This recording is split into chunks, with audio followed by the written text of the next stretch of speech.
All right, if you've been kind of sitting on the sidelines, wondering when the right time to jump into AI is, well, the wait is over. Consider this your official mission briefing.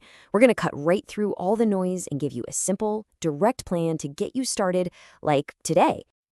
And look, this quote just nails it, right? It perfectly captures the stakes. AI isn't some technology that's coming way off in the future. No, the plane is already moving down the runway. So the real decision isn't if you'll use it, it's when you're finally going to step on board. Because, every day you wait, that gap, it just gets wider. So what's the mission here? Look, it's not about becoming some kind of AI expert overnight. It's way, way simpler than that. Your goal is just 10 real tries. Seriously. Think about a kid learning to tie their shoes. They don't get it on the first try, right? But they don't give up. That's the exact mindset we need here. Just give AI 10 honest attempts before you decide what you think about it. Okay, so here's our game plan. We'll start with the briefing to make sure we all understand the stakes. Then we'll dive into a simple 3-part starter plan. First, knowing AI's limits, then starting with something called Copilots, and finally, testing it on yourself. And at the very end, yep, you're getting your first assignment. Let's kick things off with part 1, your mission briefing. I want you to think of AI as the newest recruit on your team. It's incredibly powerful, for sure, but it has no idea how your business works or what your workflow is. Your job, as a leader, is to train it. You have to figure out where it fits, and, just as crucially, where it needs to stay out of the way. Getting this wrong can be a really, really costly mistake. Every good mission needs a solid plan, and ours is a simple 3-part strategy. First, we're going to learn what AI can't do, so we don't waste our time on the wrong things. Then, we're going to frame it as a co-pilot, something that makes our teams faster, not replaces them. And finally, maybe the most important step, we're going to use it ourselves, first, to understand its real strengths and weaknesses before anyone else does. All right, our first step. Now, this might sound a little backward, but stick with me. We need to know AI's limits. I'm telling you. The smartest way to start is by understanding what it's just not good at. Making that one little shift in your mindset is going to help you avoid all the most common frustrations right from the get-go.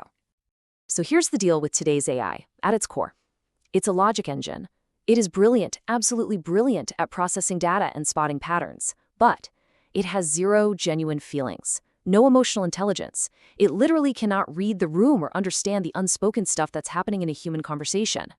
Let me give you a perfect example. Imagine a client walks into a tax office and they are terrified because they got a letter from the IRS. They don't just need someone to fill out their forms, right? They need reassurance. They need a human being to listen to them. A machine can crunch the numbers, but only a person can provide that real sense of calm. That's a job for a human. So this becomes the first gut check question you should always ask yourself. Before you even think about handing a task over to AI, just stop and ask, hey, does this need empathy? Does this need me to make a tough judgment call? If the answer is yes, it's probably still a job for a person, at least for now. And that idea leads us perfectly into our second step, thinking about AI as a co-pilot, not a replacement. The goal here isn't to automate people out of jobs. It's to make your team faster, smarter, and more focused on the work that actually needs their human brain power. Just think of an AI co-pilot as a really, really smart assistant. It's the tool that organizes your messy meeting notes, it drafts that repetitive email you have to send every week, or it finds that one specific piece of data you need in like 2 seconds. It handles the grunt work, which frees you up to think about strategy and creativity, the big stuff. And hey, this isn't some abstract, futuristic concept. We're talking about real tools you can go try out today. Things like ChatGPT for brainstorming ideas and writing first drafts, or Notion AI for summarizing long documents and organizing your notes. They're designed to be pretty simple and to fit right into the work you're already doing.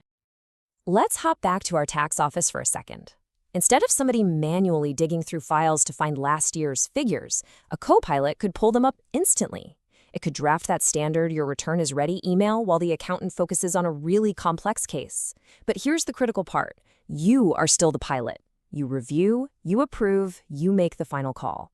So this is the next really critical question for your mission. Think about it. What parts of your workflow or your team's workflow are just repetitive and time-consuming? I guarantee you there is probably a co-pilot tool out there that can handle that, giving your team back so much valuable time and energy. Okay, now for what I think is the single most important step in this entire plan. You have to test AI on yourself. You just can't lead your team into this new world if you haven't been there first. Real, genuine understanding only comes from hands-on experience.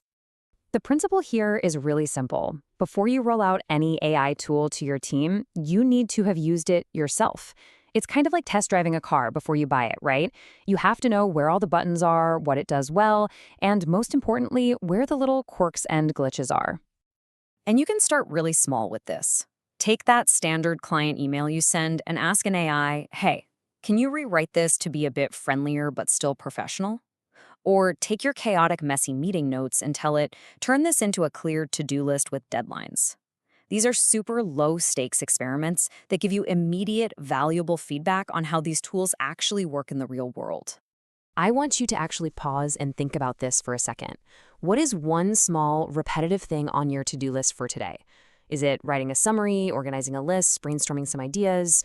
Whatever it is, that's your starting point. That is your first experiment. Okay, you've completed the briefing. You have the three-part plan. Now it is time to move from just listening to actually doing.